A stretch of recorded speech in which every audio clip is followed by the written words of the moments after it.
السلام عليكم ورحمة الله وبركاته. الله أكبر الله أكبر الله أكبر الله أكبر أشهد أن لا إله إلا الله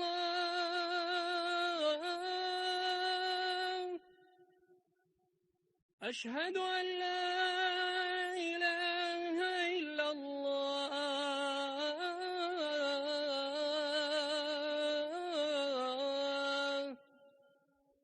أشهد أن محمدا رسول الله أشهد أن محمدا رسول الله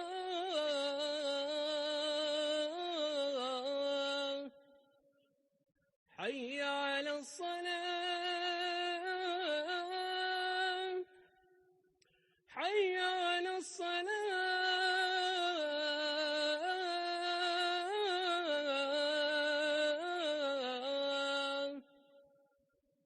حي على الفلاح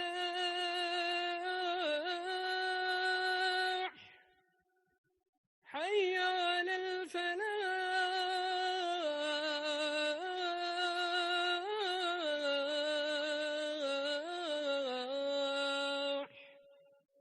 الله أكبر الله أكبر لا إله إلا الله.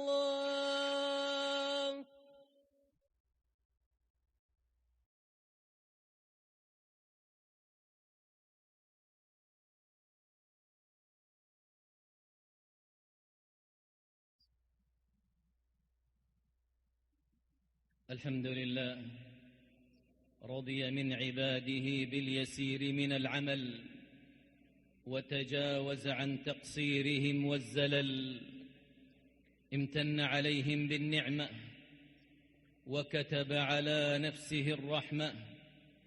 أحمده سبحانه محمدًا عبد الله ورسوله أرسله ربه رحمة للعالمين وقدوة للعاملين ومحجة للسالكين وحجة على الخلق أجمعين، صلى الله وسلم وبارك عليه وعلى آله وأصحابه وسلم تسليما كثيرا إلى يوم الدين۔ ہر قسم کی تعریف اللہ کے لیے ہے۔ وہ اپنے بندوں کے کم عمل سے راضی ہوا اور ان کی کوتاہیوں لغزش سے اس نے درگزر کیا، انہیں نعمتوں سے نوازا اور اپنے اوپر اس نے رحمت کو واجب کیا۔ میں اس پاک ذات کی حمد بیان کرتا ہوں اور اس کا شکر بجا لاتا ہوں اور اس کی ثنا بیان کرتا ہوں اور اس سے مغفرت طلب کرتا ہوں، اور میں گواہی دیتا ہوں کہ ایک اللہ کے سوا کوئی معبود برحق نہیں، اس کا کوئی شریک نہیں۔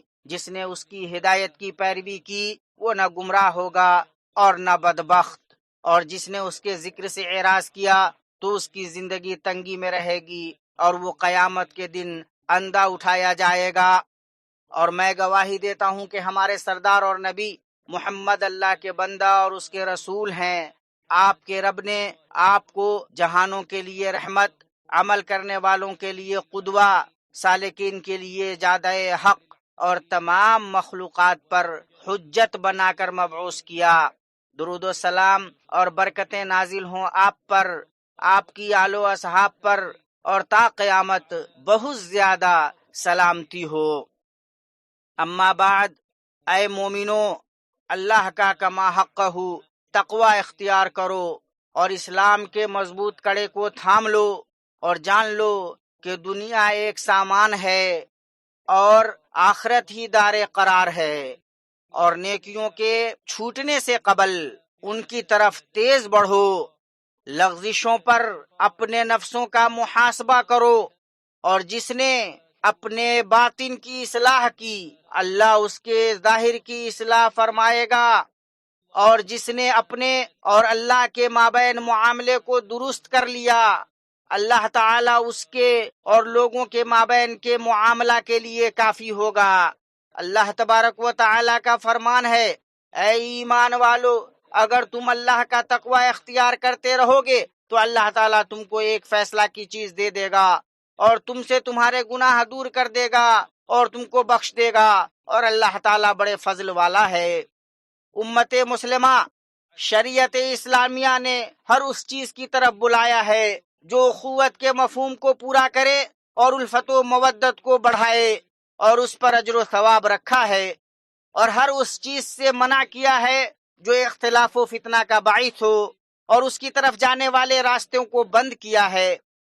من جملہ جن چیزوں سے شریعت نے منع کیا ہے ان میں بدگمانی بھی ہے، اور بدگمانی کہتے ہیں بغیر کسی دلیل اور حجت کے تہمت لگانا، اور برا گمان حق کے معاملے میں کچھ بھی فائدہ نہیں دے سکتا۔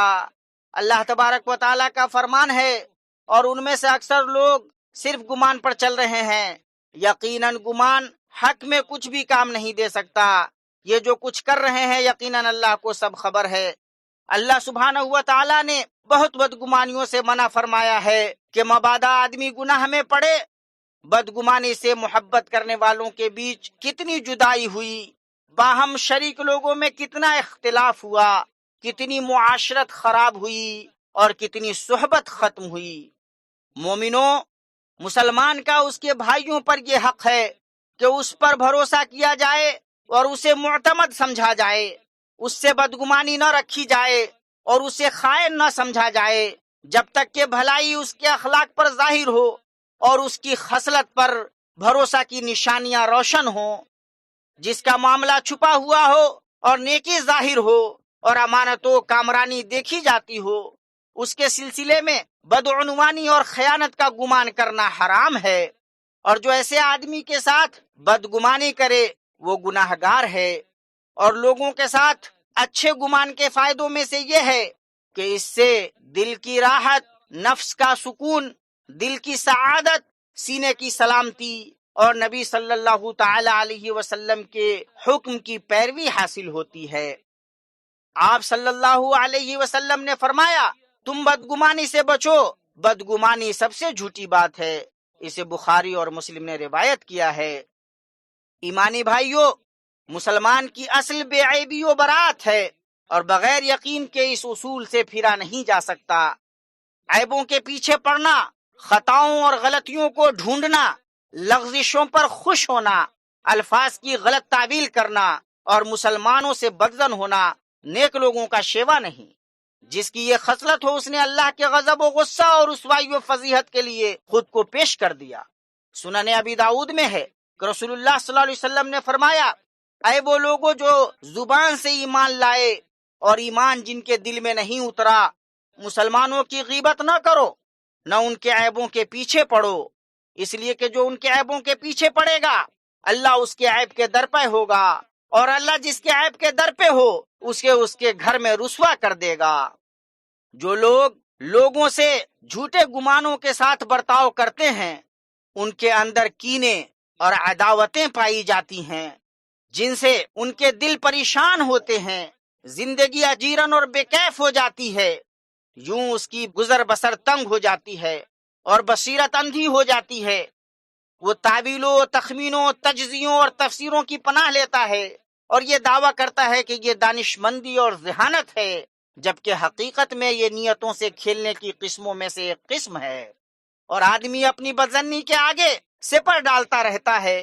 وہ لوگوں کی برائیوں اور لغزشوں کا ذکر کر کے ان کی عیب جوئی کرتا رہتا ہے، ان کی حالتوں کو بگاڑ کر پیش کرتا رہتا ہے، یہاں تک کہ وہ خیال کرتا ہے کہ لوگ بگڑ گئے اور ہلاک ہو گئے، جبکہ وہ ان میں سب سے برے حال میں ہوتا ہے، کیونکہ اس نے جو ان کی عیب جوئی کی اور غیبت کی اور انہیں کمتر اور حقیر جانا اور خود کو ان پر فوقیت دی، اس سب کا اسے گناہ ملا۔ ابو ہریرہ رضی اللہ عنہ سے روایت ہے کہ رسول اللہ صلی اللہ علیہ وسلم نے فرمایا، جب آدمی کہے کہ لوگ ہلاک ہو گئے تو وہ سب سے زیادہ ہلاک ہونے والا ہے۔ اسے مسلم نے روایت کیا ہے۔ جب آدمی کہے کہ لوگ ہلاک ہو گئے تو وہ سب سے زیادہ ہلاک ہونے والا ہے۔ جب آدمی کے لیے سخت مشکل ہوتا ہے کہ وہ اپنے کام میں اپنی نیت کو ٹھیک سے جان سکے تو وہ مخلوق کی نیتوں سے کیسے واقف ہو سکتا ہے؟ اس لیے جسے نجات چاہیے اسے اپنے بارے میں بدگمانی رکھنی چاہیے، اپنے دل کی اصلاح، نفس کے تزکیہ اور سینے کی پاکی کی کوشش کرنی چاہیے، اور دوسروں کے عیبوں سے الگ اپنے عیبوں کی اصلاح میں مشغول رہنا چاہیے۔ ایک آدمی ابو دجانہ رضی اللہ عنہ کے پاس آیا، اور جب آپ مرض الموت میں تھے اور آپ کا چہرہ کھل رہا تھا اور آپ کہہ رہے تھے، میرے نزدیک دو چیزوں سے بڑھ کر مضبوط کوئی عمل نہیں، میں اس بارے میں بات نہیں کرتا جس کا مجھ سے کوئی سروکار نہیں، اور میرا دل پاک رہا۔ امام شافعی رحمہ اللہ فرماتے ہیں، جو یہ چاہتا ہو کہ اس کا خاتمہ بالخیر ہو اسے لوگوں سے حسن ظن رکھنا چاہیے۔ اور آپ صلی اللہ علیہ وسلم اپنے صحابہ کو حسن ظن اور حرمت مومن کی عظمت کی تلقین کیا کرتے تھے۔ سنن ابن ماجہ میں عبداللہ بن عمر رضی اللہ عنہ سے روایت ہے کہ انہوں نے کہا، میں نے نبی صلی اللہ علیہ وسلم کو کعبہ کا طواف کرتے ہوئے دیکھا اور آپ کہہ رہے تھے، تو کتنا اچھا ہے اور تیری خوشبو کتنی اچھی ہے، تو کتنا عظیم ہے اور تیری حرمت کتنی عظیم ہے، قسم اس ذات کی جس کے ہاتھ میں محمد کی جان ہے، اللہ کے نزدیک مومن کی حرمت یعنی اس کے مال و جان کی حرمت تجھ سے بھی عظیم ہے، اور یہ کہ ہم اس کے ساتھ حسن ظن ہی رکھیں۔ اور آپ صلی اللہ علیہ وسلم نے انہیں شیطان کے راستوں کو بند کرنے اور سوء ظن کی بتی کو کھینچ پھینکنے کی راہ دکھاتے تھے۔ صحیحین میں جابر رضی اللہ عنہ سے روایت ہے، انہوں نے کہا، نبی صلی اللہ علیہ وسلم نے فرمایا کہ آدمی رات کو اچانک اپنے گھر والوں کے پاس پہنچے اور یہ چاہے کہ انہیں خیانت کا ارتکاب کرتے ہوئے دیکھے اور ان کی لغزشیں تلاش کرے۔ ایک آدمی نبی صلی اللہ علیہ وسلم کے پاس آیا اور وہ شک کا شکار ہو گیا تھا اور بیوی کے سلسلے میں برے گمانوں میں گھرا ہوا تھا، اس لیے کہ اس کی بیوی نے ایک ایسے بچے کو جنم دیا تھا جو نہ اس کے رنگ پر تھا اور نہ اس کے رنگ پر۔ اللہ کے نبی صلی اللہ علیہ وسلم نے اس کی اونٹنی کے رنگ کے بارے میں پوچھ کر اس کے دل کے شک کو ختم کیا۔ آپ صلی اللہ علیہ وسلم نے فرمایا، کیا تمہارے پاس اونٹ ہیں؟ اس نے کہا ہاں۔ آپ صلی اللہ علیہ وسلم نے فرمایا، ان کے کیا رنگ ہیں؟ اس نے کہا سرخ۔ آپ صلی اللہ علیہ وسلم نے فرمایا، کیا ان میں کوئی سیاہی مائل بھی ہے؟ اس نے کہا ہاں۔ آپ صلی اللہ علیہ وسلم نے فرمایا، وہ سیاہی مائل اونٹ کیسے آ گیا؟ اس نے کہا، ہو سکتا ہے کسی رگ نے اسے اپنی طرف کھینچ لیا ہو۔ تب آپ صلی اللہ علیہ وسلم نے فرمایا، تیرے اس بیٹے کو کسی رگ نے کھینچ لیا ہوگا، تیرے اس بیٹے کو کسی رگ نے کھینچ لیا ہوگا۔ اور نبی صلی اللہ علیہ وسلم اسامہ بن زید پر غصہ ہوئے جب انہوں نے اس شخص کو نیت کی تعویل کرتے ہوئے قتل کر دیا تھا جس نے لا الہ الا اللہ کہا تھا۔ صحیح مسلم میں ہے، آپ صلی اللہ علیہ وسلم نے اسامہ رضی اللہ عنہ سے کہا، کیا اس نے لا الہ الا اللہ کہا تھا اور تم نے اسے قتل کر دیا؟ اسامہ کہتے ہیں، میں نے کہا، اے اللہ کے رسول، اس نے ہتھیار کے ڈر سے کہا تھا۔ آپ صلی اللہ علیہ وسلم نے فرمایا، تم نے اس کا دل پھاڑ کر کیوں نہ دیکھ لیا کہ اس نے کہا یا نہیں؟ اور اس کا مفہوم یہ ہے کہ تم زبان جو بولتی ہے اس کے مکلف ہو، جہاں تک دلوں کا تعلق ہے تو ان کے اندر کیا ہے، ان کی معرفت کا تمہارے پاس کوئی راستہ نہیں۔ احکام کے اندر ظاہر پر عمل ہوگا اور اللہ تبارک و تعالی باطن کا مالک ہے۔ اور دوسری روایت میں ہے، اسامہ کو اللہ کے نبی صلی اللہ علیہ وسلم نے بلایا اور کہا، تم نے اسے کیوں قتل کر دیا؟ اسامہ رضی اللہ عنہ نے کہا، اے اللہ کے رسول، اس نے مسلمانوں کو تکلیف پہنچائی، فلاں فلاں کو قتل کیا۔ حضرت اسامہ نے چند مسلمانوں کے نام لیے، پھر میں اس پر جا چڑھا، جب اس نے تلوار دیکھی تو کہا، لا الہ الا اللہ۔ رسول اللہ صلی اللہ علیہ وسلم نے فرمایا، کیا تم نے اسے قتل کر دیا؟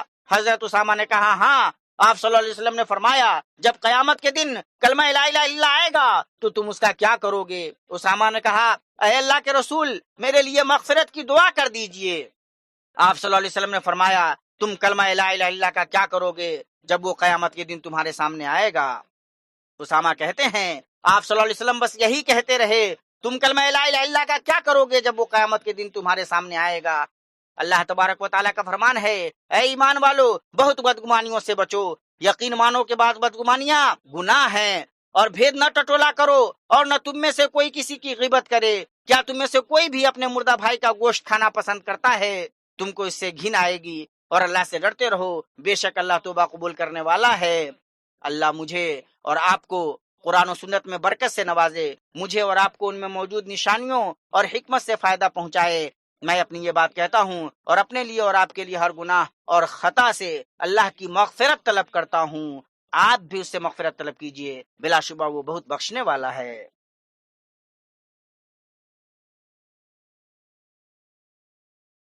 ہر قسم کی تعریف اللہ کے لیے ہے، وہ رازوں اور پوشیدہ چیزوں کو جاننے والا ہے، اس سے زمین اور آسمانوں میں کوئی چیز ذرہ برابر بھی چھپ نہیں سکتی، اور میں گواہی دیتا ہوں کہ ایک اللہ کے سوا کوئی معبود برحق نہیں، اس کا کوئی شریک نہیں، اور میں گواہی دیتا ہوں کہ محمد اللہ کے بندہ اور اس کے رسول ہیں۔ درود و سلام اور برکتیں نازل ہوں آپ پر، آپ کی آل و اصحاب پر، اور تا قیامت بہت زیادہ سلامتی ہو۔ اما بعد، مسلمانوں، دوسروں کے ساتھ حسن زن رکھنے پر جو اسباب مددگار ہیں، ان میں یہ ہے کہ ان کی باتوں اور کاموں کا سب سے اچھا مفہوم لیا جائے اور ان کے لیے عذر تلاش کیے جائیں۔ حسن زن اور اس پر ابھارنے کے سلسلے میں سلف کے اقوال بہت ہیں۔ عمر بن خطاب رضی اللہ عنہ نے کہا، کسی مسلمان آدمی کے لیے جائز نہیں جو اپنے کسی بھائی سے کوئی بات سنتا ہے کہ وہ اس بات کے سلسلے میں بدگمان ہو، جبکہ وہ بھلائی کی کسی چیز میں اس کا راستہ پاتا ہے۔ اور سعید بن المسیب رحمہ اللہ نے فرمایا، نبی صلی اللہ علیہ وسلم کے صحابہ میں سے میرے بعض بھائیوں نے مجھے لکھا، اپنے بھائی کے معاملے کو سب سے اچھے محمل پر رکھ، یہاں تک کہ تیرے پاس وہ بات آ جائے جو اس کے خلاف ہو۔ مسلمان آدمی کی زبان سے نکلے ہوئے کسی کلمہ کی وجہ سے اس سے ہرگز بدظن نہ ہو، جبکہ تو بھلائی میں اس کا کوئی مفہوم لے سکتے ہو۔ مسلمان اپنے بھائی سے صادر ہونے والے قول و فعل کو اچھے مفہوم پر محمول کرتا ہے، جب تک کہ ظن یقین جازم میں نہ بدل جائے۔ اللہ عز و جل نے ہمیں تحقیق کا حکم دیا ہے۔ اللہ تبارک و تعالیٰ کا فرمان ہے، اے مسلمانوں، اگر تمہیں کوئی فاسق خبر دے تو تم اس کی اچھی طرح تحقیق کر لیا کرو۔ اصل یہ ہے کہ ہم لوگوں کے ساتھ حسن ظن رکھیں جب تک قرائن سے اس کے خلاف باتیں واضح نہ ہو جائے، اور یہ بھی کہ ان کے بارے میں جو برائی اور شر سے پہچانے جاتے ہوں۔ مسند احمد میں ہے، عمر بن خطاب رضی اللہ عنہ نے کہا، جس نے تم میں سے ہمارے لیے خیر کو ظاہر کیا، ہم اس کے بارے میں خیر کا ہی گمان رکھیں گے اور اس پر اس سے محبت کریں گے، اور جس نے تم میں سے ہمارے لیے شر کو ظاہر کیا، اس کے بارے میں شر کا گمان رکھیں گے اور اس سے نفرت کریں گے۔ ایمانی بھائیوں، تو جس طرح مسلمان کو روکا گیا ہے کہ وہ اپنے بھائیوں کے بارے میں برا گمان رکھے، اسی طرح اسے یہ حکم دیا گیا ہے کہ تہمتوں کی جگہ سے بچے، تاکہ لوگوں کے دلوں کو اس کے تئیں بدگمانی رکھنے اور ان کی زبانوں کو اس کی غیبت کرنے سے بچائے۔ صحیحین میں صفیہ بنت حوی رضی اللہ عنہا سے روایت ہے، انہوں نے کہا، اللہ کے نبی صلی اللہ علیہ وسلم اعتکاف میں تھے، میں ایک رات آپ صلی اللہ علیہ وسلم سے ملنے آئی، میں نے آپ سے باتیں کی اور پھر میں لوٹنے کے لیے کھڑی ہوئی، آپ مجھے چھوڑنے کے لیے کھڑے ہوئے، اسی درمیان انصار کے 2 آدمی گزرے، انہوں نے جب نبی صلی اللہ علیہ وسلم کو دیکھا تو تیزی کی، آپ صلی اللہ علیہ وسلم نے فرمایا، ٹھہرو، یہ صفیہ بنت حوی ہیں۔ ان دونوں نے کہا، سبحان اللہ، اے اللہ کے رسول۔ آپ صلی اللہ علیہ وسلم نے فرمایا، شیطان انسان کے اندر اس کے خون کی مانند دوڑتا ہے، اور مجھے یہ خدشہ لگا کہ کہیں وہ تمہارے دلوں میں کوئی برائی نہ ڈال دے۔ اسی لیے مسلمان کو حکم دیا گیا ہے کہ جب وہ رمضان میں سفر کرے تو وہ لوگوں کے سامنے اپنے افطار کا مظاہرہ نہ کرے، اور جب وہ اپنی فرض نماز ادا کر لے اور ایک ایسی جماعت کے پاس آئے جو نماز ادا کر رہی ہو تو ان کے ساتھ دوسری مرتبہ نماز ادا کرے، اور یہ اس کے لیے نفل ہوگی۔ مسند امام محمد بن حنبل میں جابر بن یزید بن اسود عمری اپنے والد سے روایت کرتے ہیں، انہوں نے کہا، میں نبی صلی اللہ علیہ وسلم کے ساتھ آپ کے حج میں تھا، فرمایا، میں نے مسجد خیف میں آپ کے ساتھ فجر کی نماز ادا کی، جب آپ نے نماز پڑھ لی تو دیکھا مسجد کے اخیر میں 2 لوگ ہیں جنہوں نے آپ صلی اللہ علیہ وسلم کے ساتھ نماز نہیں پڑھی۔ آپ صلی اللہ علیہ وسلم نے فرمایا، انہیں میرے پاس لاؤ۔ وہ دونوں لائے گئے اور وہ کانپ رہے تھے۔ آپ صلی اللہ تعالیٰ علیہ وسلم نے پوچھا، تم نے ہمارے ساتھ نماز کیوں نہیں پڑھی؟ انہوں نے کہا، اے اللہ کے نبی صلی اللہ علیہ وسلم، ہم نے اپنے ڈیرے میں نماز پڑھ لی تھی۔ آپ صلی اللہ علیہ وسلم نے فرمایا، ایسا مت کرنا، جب اپنے ڈیرے میں نماز پڑھ لو اور پھر جماعت والی مسجد میں آؤ تو ان کے ساتھ بھی نماز پڑھو، یہ تمہارے لیے نفل ہوگی۔ اے اللہ، ہمیں سب سے اچھے اخلاق پر چلا، سب سے اچھے اخلاق پر تو ہی چلا سکتا ہے، اور ہم سے برے اخلاق کو پھیر دے، برے اخلاق کو ہم سے تو ہی پھیر سکتا ہے۔ اے اللہ، درود نازل فرما محمد آپ کی بیویوں اور ذریت پر جیسا کہ تو نے آل ابراہیم پر درود بھیجا، اور برکتیں نازل فرما محمد اور آپ کی بیویوں اور ذریت پر جیسا کہ تو نے آل ابراہیم پر برکتیں نازل فرمائی۔ بلا شبہ تو قابل حمد اور صاحب شوکت ہے۔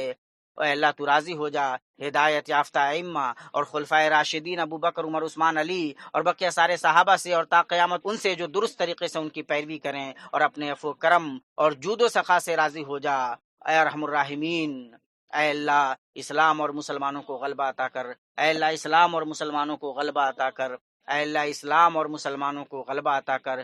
اے اللہ دین کی حفاظت فرما، اس ملک کو اور مسلمانوں کے بقیہ تمام ملکوں کو پرامن و پرسکون بنا دے، اے اللہ خوشحال و فارغ بنا دے، اے اللہ ہر جگہ مسلمانوں کے احوال درست فرما۔ اے اللہ ہم تیرے فضل و کرم اور تیرے جود و سخا کے واسطے سے سوال کرتے ہیں کہ تمہیں ہر برائی اور ناپسندیدہ چیز سے بچا۔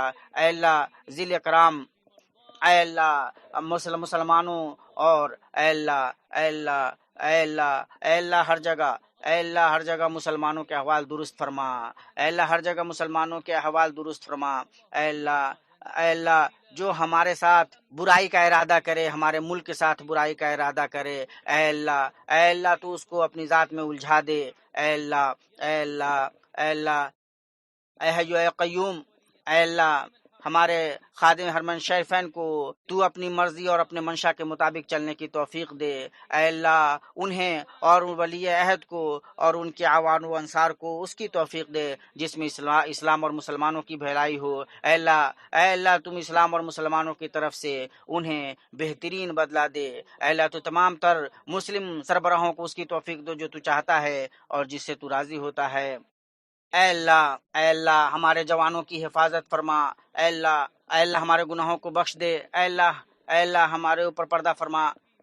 اے اللہ ہماری مغفرت فرما، ہماری ذریت کی مغفرت فرما۔ اے اللہ تو ہم سے قبول کر لے، اے اللہ تو بہت زیادہ قبول کرنے والا ہے۔ اے اللہ تو ہماری توبہ قبول کر لے۔